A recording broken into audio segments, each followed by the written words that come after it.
Good morning everyone, I welcome to all of you to prep IAS. दोस्तों, आज है सितंबर 25, 2021, Saturday का दिन है और हम लोग करने वाले हैं द हिंदू न्यूज़पेपर की एनालिसिस। मेरा नाम है सितेंद्र चौधरी और रोज की तरह आपके लिए मैं यहाँ पे कुछ सिलेक्टेड टॉपिक्स लेके आया हूँ। एक बार देख लेते हैं थोड़ा सा ब्रीफली हम लोग आज कौन कौन से टॉपिक करने वाले हैं।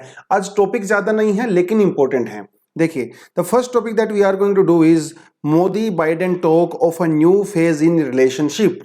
मोदी जी अमेरिका में गए हुए हैं, वहां पे कुछ मुद्दों पे उन्होंने बातचीत की है। क्या बातचीत की है? इंडिया अमेरिका रिलेशनशिप के बारे में भी थोड़ा सा आपको बताऊंगा। इंपॉर्टेंट टॉपिक है, जीएस पेपर 2 से आईआर से हम इसको कवर करते हैं।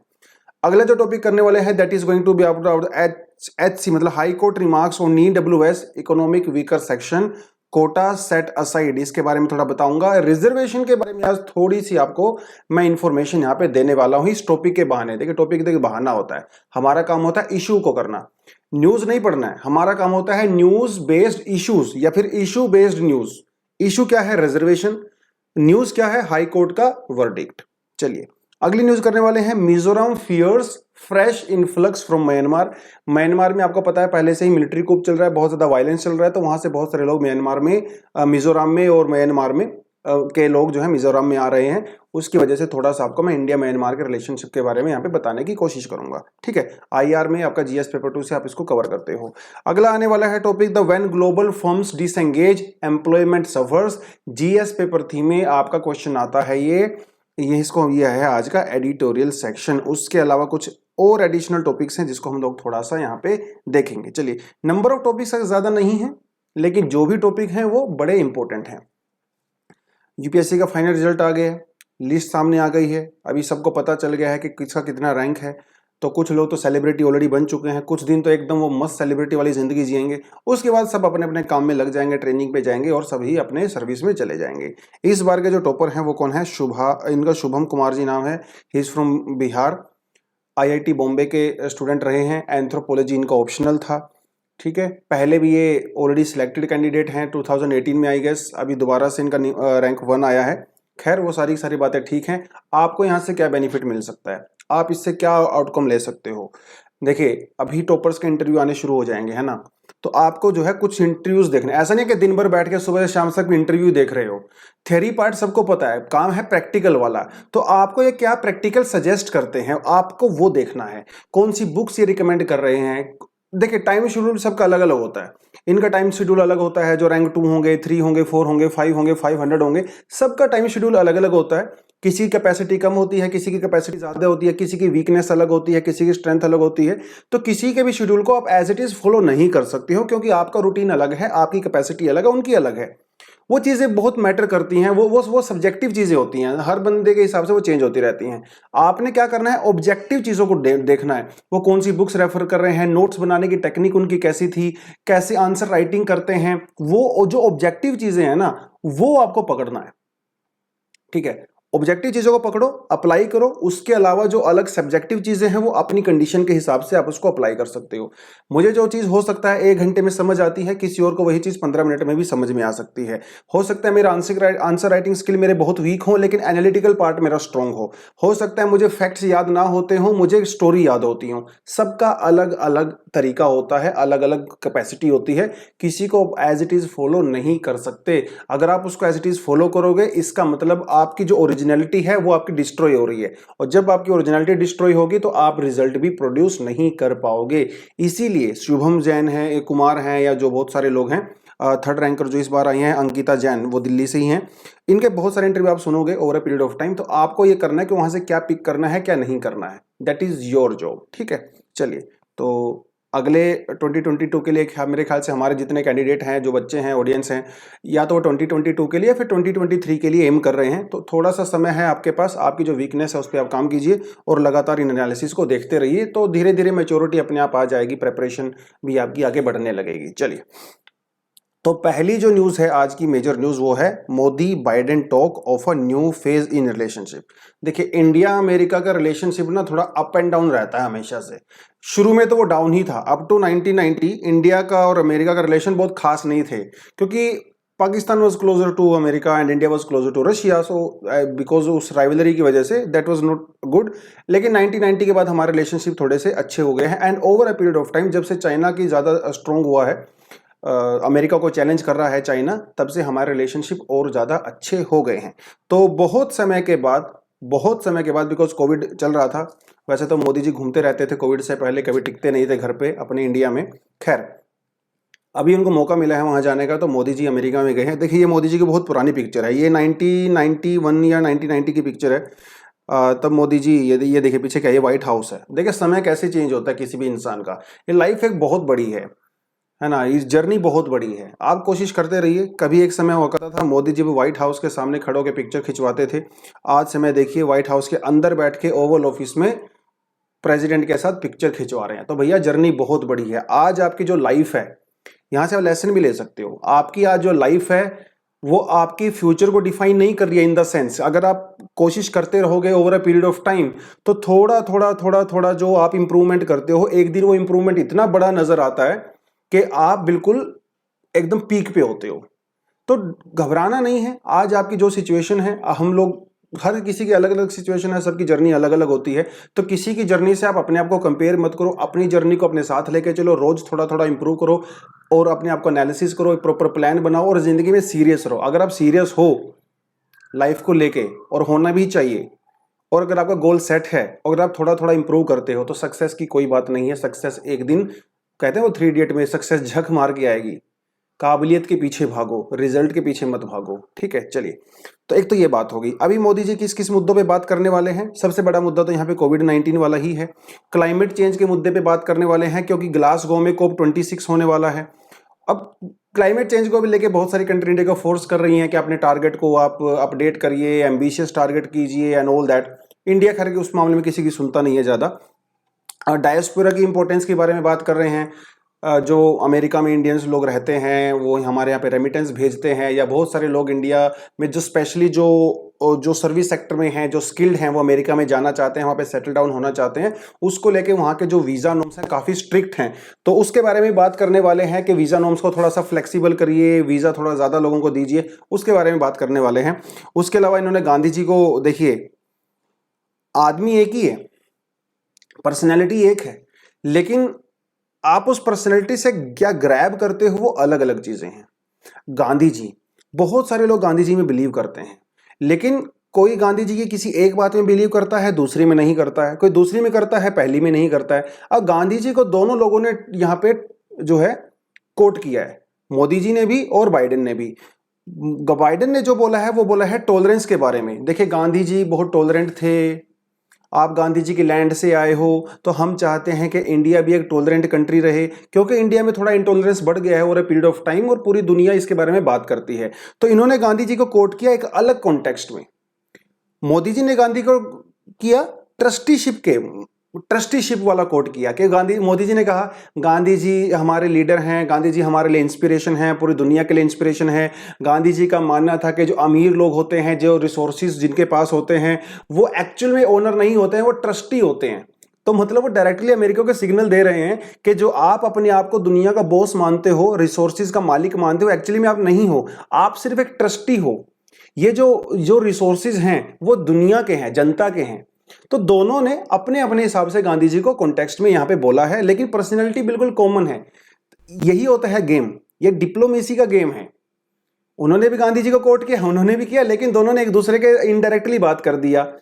तो बाइडेन इंडिया को मैसेज देना चाहते हैं फॉर टॉलरेंस, इंडिया अमेरिका को मैसेज देना चाहता है कि भैया तुम बॉस नहीं हो, तुम सिर्फ एक ट्रस्टी हो।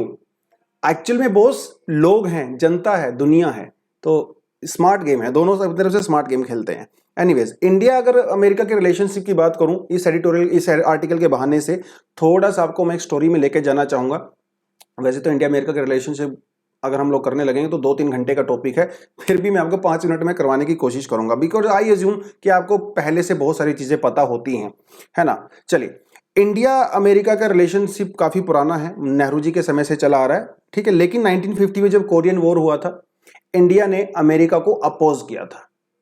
उसके बाद 1955 में पाकिस्तान और अमेरिका एक प्रॉपर तरीके से पार्टनरशिप बन गए थे। पाकिस्तान ने ऑफिशियली डिक्लेयर कर दिया था कि that we are on the side of America, लेकिन इंडिया किसी की साइड में नहीं था। इंडिया ने नाम को फॉलो किया था नॉन अलाइनमेंट मूवमेंट, ये आपको सबको पता है। तो हालांकि we were closer to Russia but officially we were not closer to anybody. We were following our independent foreign policy on the basis of non-alignment. This is a universal truth. सबको पता है इस बात का।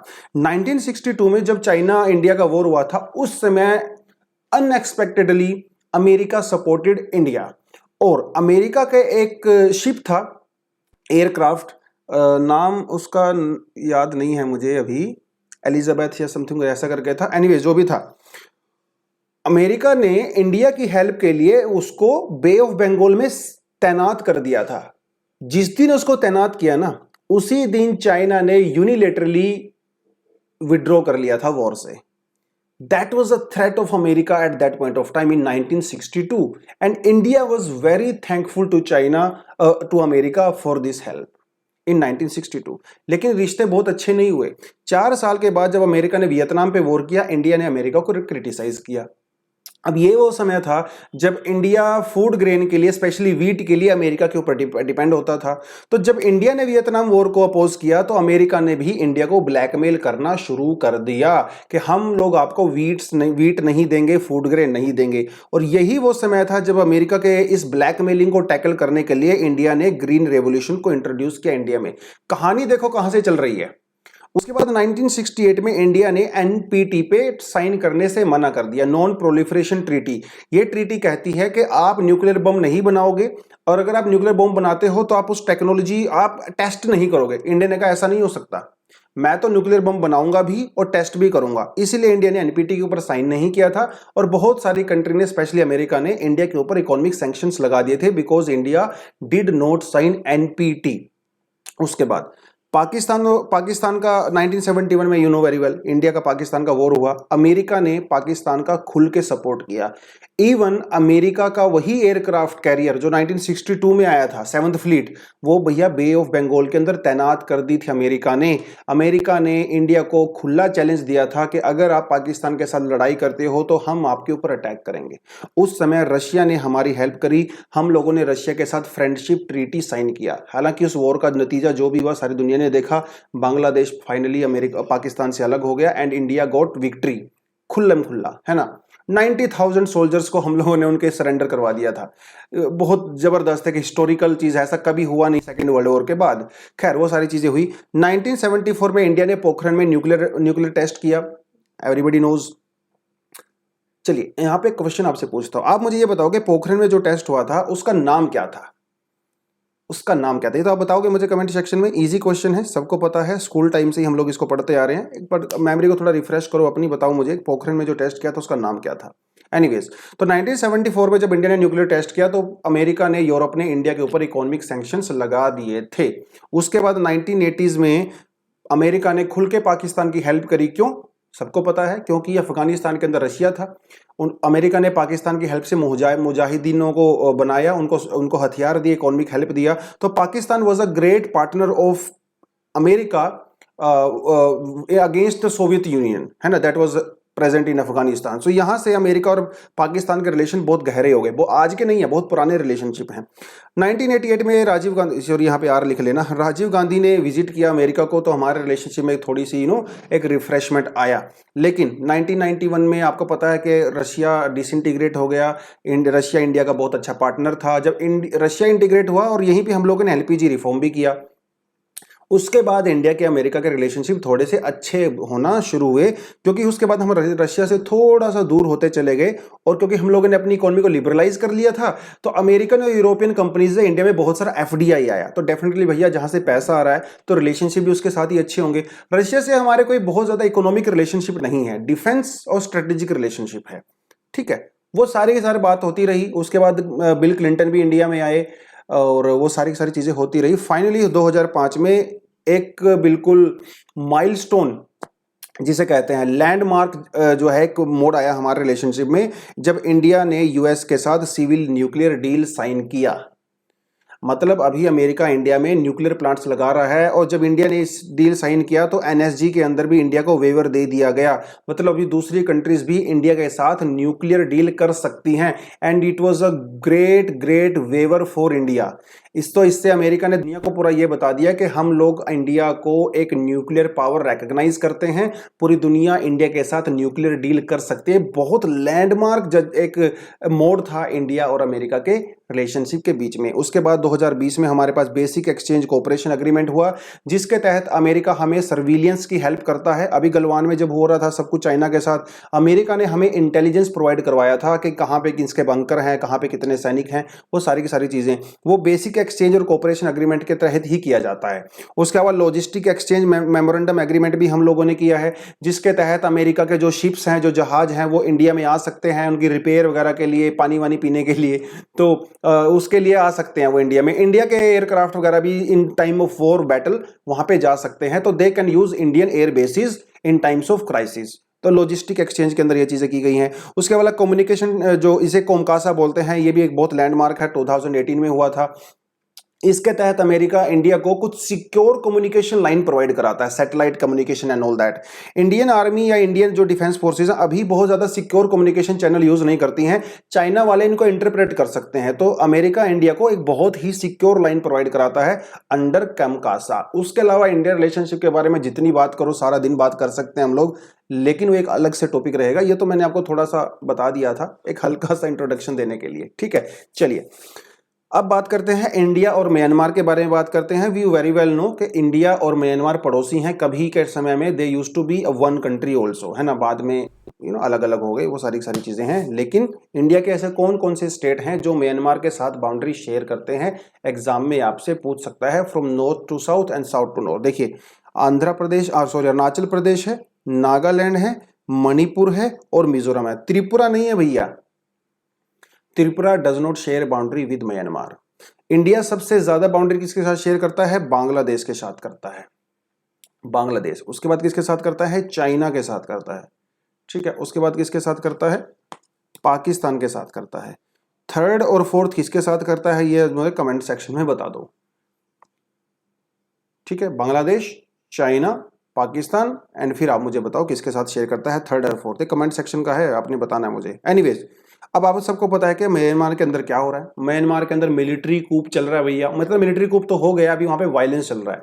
मिलिट्री कूप क्यों हुआ, थोड़ी सी कहानी आपको यहाँ पे बता देता हूँ। देखिए ये जो भाई साहब हैं मिन ओंग ह्यांग, ये है वहां के मिलिट्री लीडर, ठीक है। और याद से नहीं है, म्यांमार के अंदर मिलिट्री रूल की कहानी बहुत पुरानी है। लगभग 1968 से लेके 1991 तक, 1992 तक म्यांमार में मिलिट्री रूल ही था, डेमोक्रेसी नहीं है। म्यांमार में डेमोक्रेसी नहीं है। फाइनली 2011 में और 2015 में वहां में पे डेमोक्रेटिक इलेक्शंस हुए थे। डेमोक्रेटिक इलेक्शन के जो लीडर थी वहां पे ये हैं आंग सान सू की, सबको पता है इनके बारे में। इनको कहा जाता है द लेडी, भैया इनका खतरनाक नाम है द लेडी। और इनको नोबेल पीस प्राइज भी मिला है, ये भी सबको पता है। अच्छा आप मुझे कमेंट सेक्शन में बताओगे कौन से ईयर में इनको नोबेल पीस प्राइज मिला है। तो जब वहां पे डेमोक्रेटिक इलेक्शन हुए तो आंग सान सू की पार्टी वो मेजोरिटी में आ गई। अभी वहां पे जब इलेक्शन हुए थे, लेटेस्ट इलेक्शन पिछले साल, तो ये जो मिलिट्री है, जो जनता जिसको बोलते हैं जुनता, इन्होंने इनके ऊपर आरोप लगाए। उन्होंने कहा कि आपने इलेक्शन में फ्रॉड किया है, जिसकी वजह से उनकी पार्टी को पावर से हटा दिया गया और मिलिट्री वहां पे कब्जा कर लिया। उस मामले को लेके वहां पे पूरा इशू हुआ। आंग सान सी के जो सपोर्टर हैं, जो डेमोक्रेसी के पार्टी के जो सपोर्टर हैं, बहुत सारे लोग हैं, वो मिलिट्री के अगेंस्ट में आ गए, प्रोटेस्ट करने लगे। उन्होंने उनके ऊपर जो है गोलियां वोलियां चलाई, वो सब चीजें करी। काफी सारे, हम मतलब 1500 के लगभग अभी वहां पे लोग मारे भी जा चुके हैं। तो ये पूरे का पूरा मुद्दा चल रहा है। अब जब वहां पे इतना सारा वायलेंस चल रहा है तो इंडिया, ऐसा कैसे हो सकता है कि इंडिया उससे अनटच रहे? इंडिया के ऊपर भी इंपैक्ट पड़ रहा है। तो यहां पे आके देख सकते हो मिजोरम, तो यहां पे मिजोरम के पास में ही कोई जगह है। यहां पे क्या हुआ, कुछ खास चीजें हुई। अब म्यांमार के अंदर दो ग्रुप हैं, एक का नाम है चीन लैंड डिफेंस फोर्सेस और एक का नाम है चीन नेशनल आर्मी। चीन का मतलब है चीन इज अ ट्राइब। तो इन्होंने एक अपना ग्रुप बनाया हुआ है जो म्यांमार आर्मी के अगेंस्ट में लड़ते हैं। इन्होंने क्या किया, कुछ समय पहले यहां पे एक आर्मी की पोस्ट पे कब्जा कर लिया और यहां के 12 सोल्जर्स को मार दिया गया, जिसकी वजह से म्यांमार आर्मी इतना गुस्सा हो गई, इन्होंने उनके ऊपर एयरफोर्स उन्होंने मतलब अटैक वगैरह किया और सारी चीजें हुई, तो बहुत सारे लोग यहाँ से भाग के मिजोरम के अंदर आ गए। अब मिजोरम के अंदर भी चिन ट्राइब के लोग रहते हैं, म्यांमार के अंदर भी चिन ट्राइब के लोग रहते हैं, तो हिस्टोरिकल और कल्चरल रिलेशनशिप है आपस में, है ना। वैसे भी यहाँ पे 16 किलोमीटर का जो एरिया है, 16 किलोमीटर ये फ्री है, फ्री मूवमेंट एरिया इसको बोलते हैं 16 किलोमीटर। तो यहाँ पे आपको किसी वीजा की रिक्वायरमेंट नहीं है, क्योंकि ट्राइबल लोग हैं, हिस्टोरिकल रिलेशन है, तो एक दूसरे के साथ आप आ जा सकते हो। तो उनके बुआ जी, मामा जी, ताया जी सब आपस में इधर उधर रहते हैं, वो सारी की सारी चीजें हैं। तो बहुत सारे लोग म्यांमार से अभी मिजोरम के अंदर एंट्री कर गए हैं, उनको मिजोरम ने उनको खुल के सपोर्ट करते हैं। बहुत सारे बच्चों को जो म्यांमार से आए हैं उनको वहां पे स्कूल्स वगैरह में भी एडमिशन दिया जाता है मिजोरम के अंदर में। तो ये पूरे का पूरा मामला यहाँ पे चल रहा था। एक चिन आपको पता होना चाहिए कि चिन ट्राइब वो मिजोरम की एक मेजर ट्राइब है, एग्जाम के प्रीलिम्स के लिए क्वेश्चन है। उसके अलावा अगर आप बात करो म्यांमार की और इंडिया के रिलेशनशिप की, म्यांमार एशियान का मेंबर है, 1997 में इसको फुल मेंबरशिप दे दिया गया था। बिम्स्टेक का पार्ट भी है, 1997 में इसको बिम्स्टेक का पार्ट बनाया गया। मेकोंग गंगा कोऑपरेशन इसका भी पार्ट है आपका म्यांमार। मेकोंग गंगा कोऑपरेशन के बारे में already UPSC prelims I guess 2015 या 16 में क्वेश्चन पूछा गया है। उसके अंदर बांग्लादेश दिया हुआ था और मोस्टली बच्चे बांग्लादेश को क्लिक करके आए थे, क्योंकि सबको लगता है कि अरे गंगा तो बांग्लादेश में भी जाती है तो गंगा तो उसका पार्ट होगा ही, लेकिन ऐसा नहीं है, तुक्का नहीं मारना है इस तरह से। तो मेकोंग गंगा कोऑपरेशन के अंदर कौन कौन सी कंट्री हैं? India, Cambodia, Laos, Myanmar, Thailand and Vietnam. Important है क्वेश्चन आपके लिए। तो इंडियन ओशन में या इंडियन जो नेबर्स हैं इनके साथ हमारी कौन कौन सी कोऑपरेशंस हैं, हमारे एग्जाम के लिए हमेशा इंपॉर्टेंट होती हैं। उसके अलावा सार्क का फुल टाइम मेंबर नहीं है, सिर्फ ऑब्जर्वर मेंबर है म्यांमार। ठीक है, तो ये आपको कुछ कुछ यहाँ पे चीजें पता होनी चाहिए प्रीलिम्स के पर्सपेक्टिव से।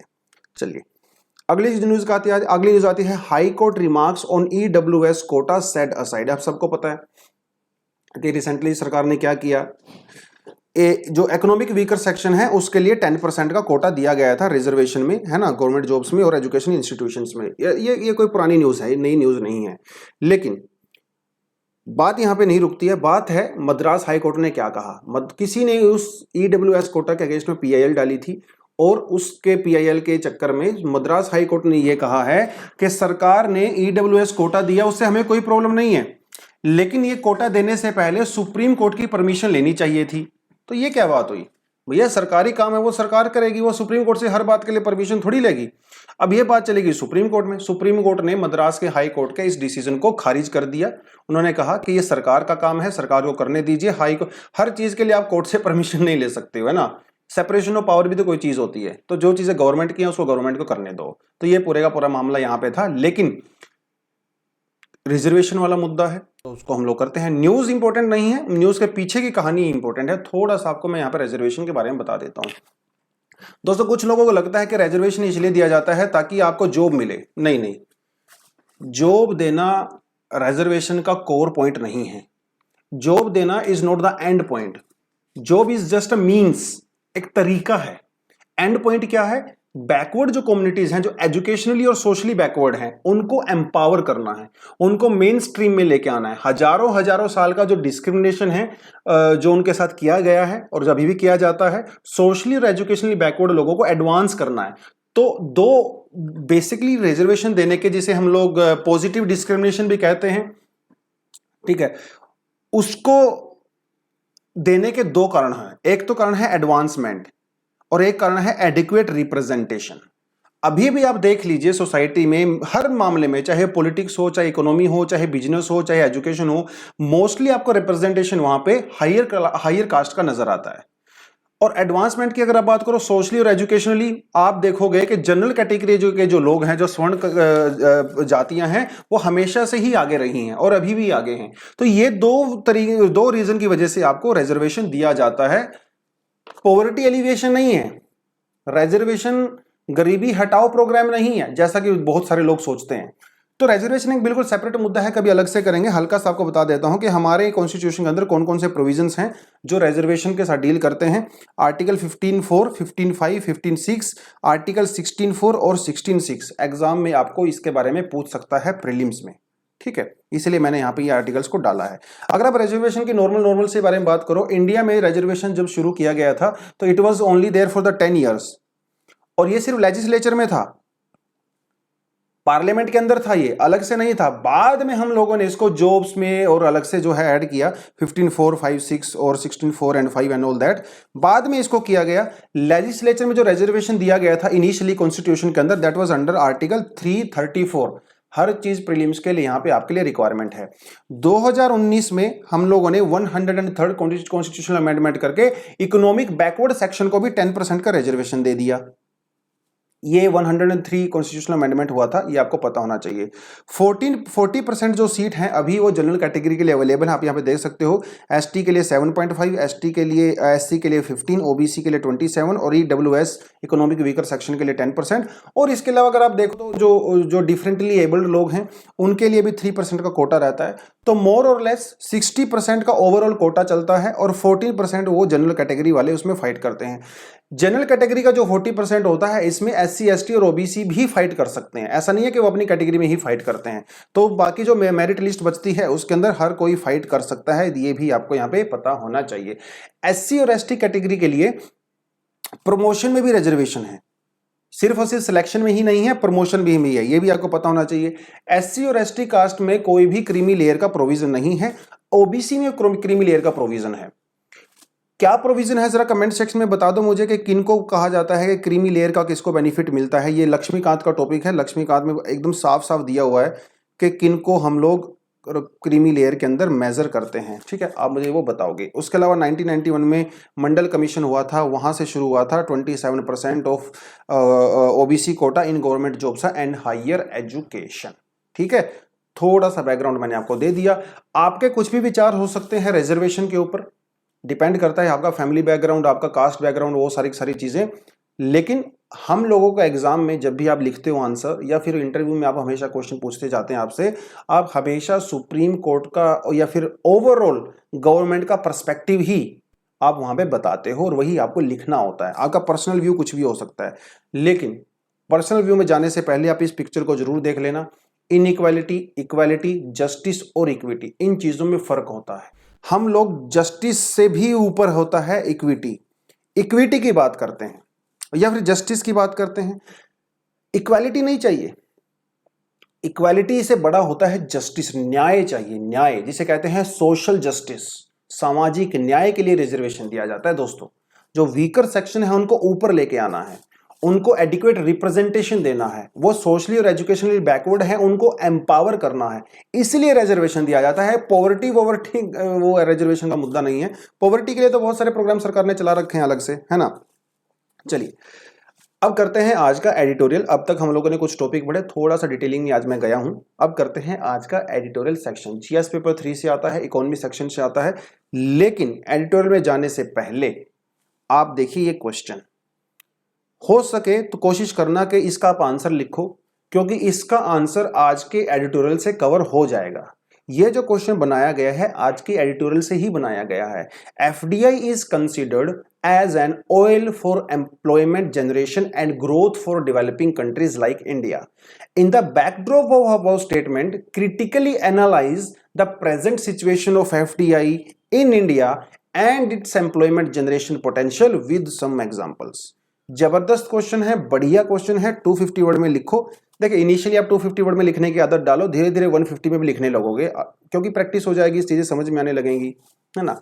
ये है क्वेश्चन आपका आज की एडिटोरियल से हैंडल हो सकता है, ठीक है। करते हैं अब एडिटोरियल के बारे में, समझाऊंगा मैं आपको, आंसर आप मुझे लिख के बता दोगे। कमेंट सेक्शन में भी लिख सकते हो या फिर आप ईमेल वगैरह पे, जहां पे भी आपके पास जो सुविधाएं हैं आप वहां पे जमा करवा सकते हो, ठीक है। क्या कहता है, कह रहा है कि when global firm disengage employment suffers.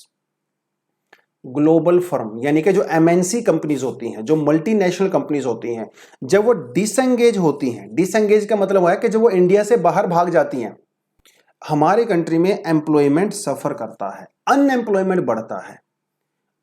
Recent example है फोर्ड वाला। फोर्ड कंपनी इंडिया में काफी सालों से थी, अभी फाइनली फोर्ड इंडिया से जा रही है वापस अमेरिका में। तो जो फोर्ड में लोग काम कर रहे थे उनका क्या होगा, वो तो भाई अनएम्प्लॉय हो गए ना। अब इसी को लेके पूरा मुद्दा है ये।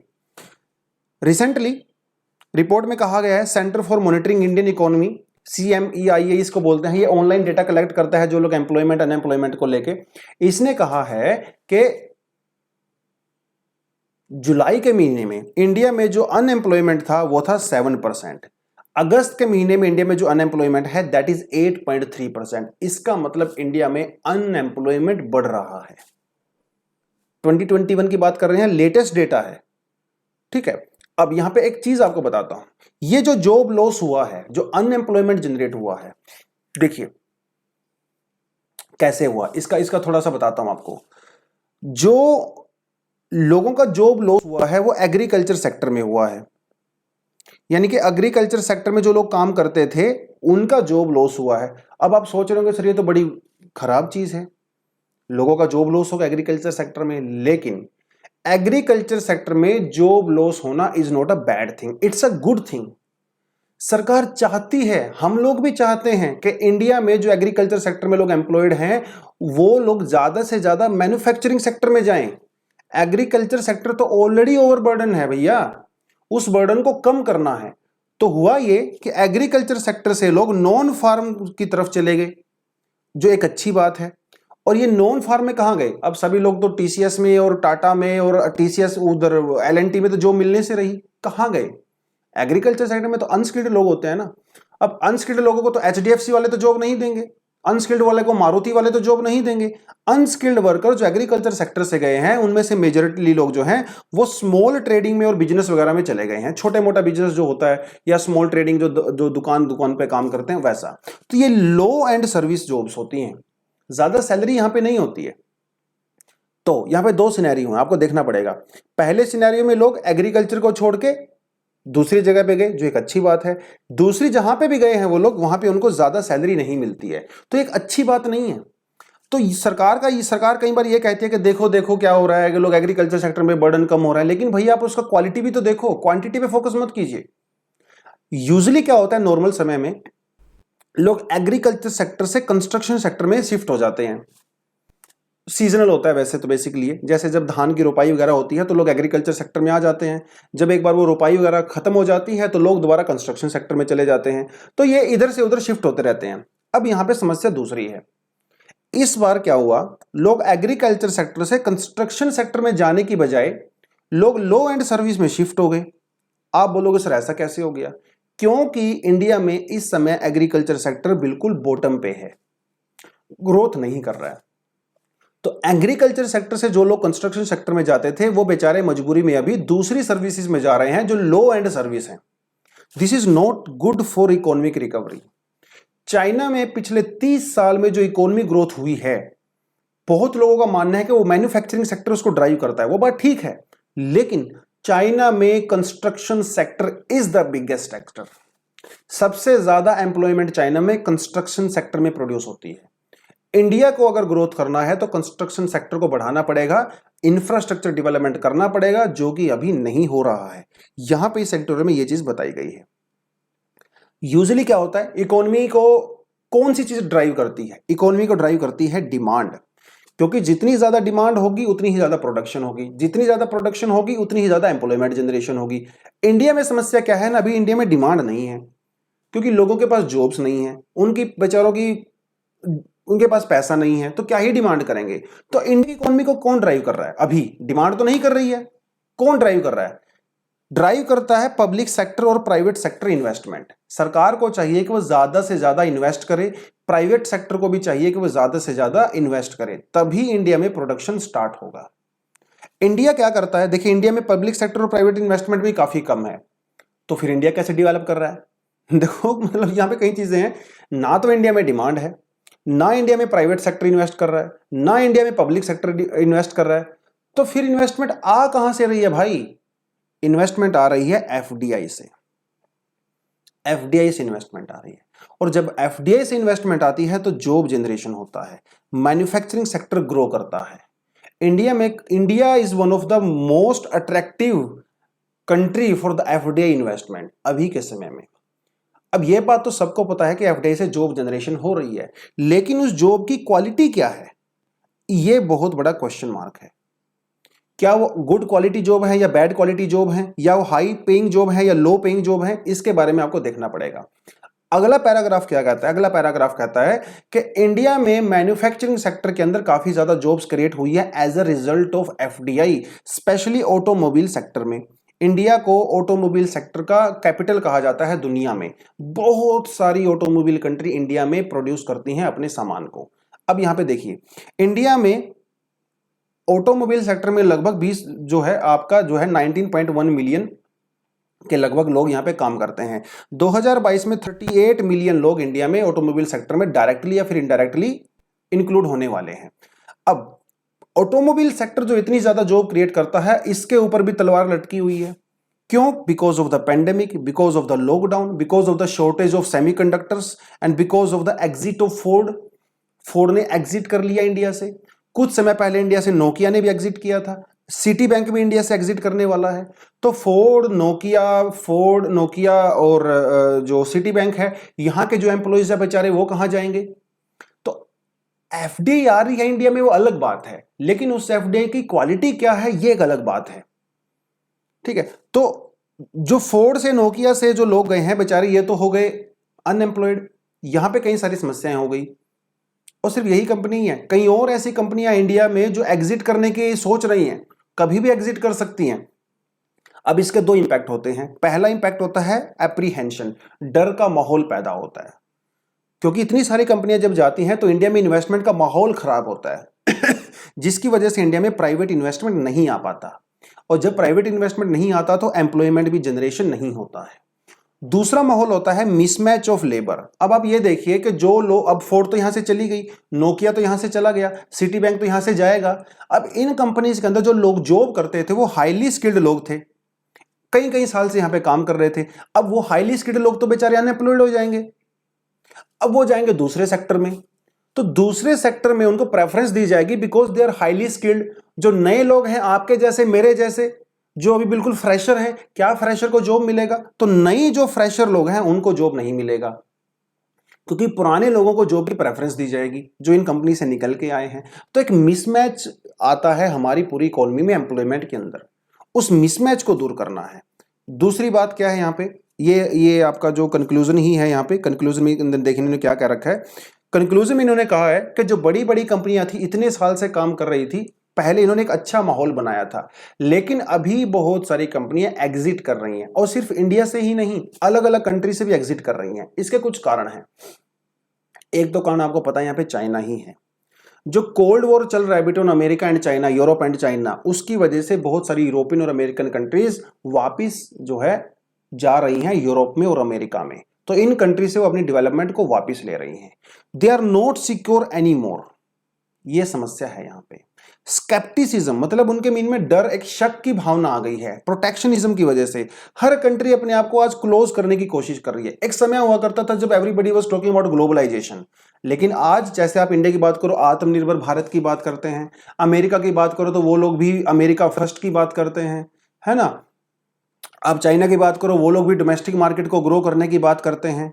तो आजकल दुनिया में माहौल उल्टा हो गया है। ग्लोबलाइजेशन तो था, लेकिन अभी वो प्रोटेक्शनिज्म की तरफ जा रहे हैं, जिसकी वजह से ये कंपनियां इन कंट्री से, जैसे लाइक इंडिया, वियतनाम, फिलीपींस वगैरह से इन्वेस्टमेंट को वापस खींच के अपने कंट्री में लेके जा रही हैं। माहौल थोड़ा सा अभी चेंज हो रहा है over a period of time. तो क्या करना चाहिए आपको? इसका सॉल्यूशन क्या है? लॉन्ग टर्म सॉल्यूशन क्या है? लॉन्ग टर्म सॉल्यूशन यही है भैया, एफडी आए तो बढ़िया है, नहीं आए तो भी बढ़िया है। इंडिया को सिस्टम ऐसा करना चाहिए कि डोमेस्टिकली हम लोगों को कैपिटल फॉर्मेशन करने की जरूरत है। इंडिया के अपने देश के अंदर कैपिटल फॉर्मेशन करो, अपने देश के अंदर आप जो एम्प्लॉयमेंट प्रोवाइड कराओ, अपने देश के अंदर जो अपने कंज्यूमर हैं उनकी कैपेसिटी को बढ़ाओ, ताकि उनके ऊपर डिपेंडेंस कम हो जाए।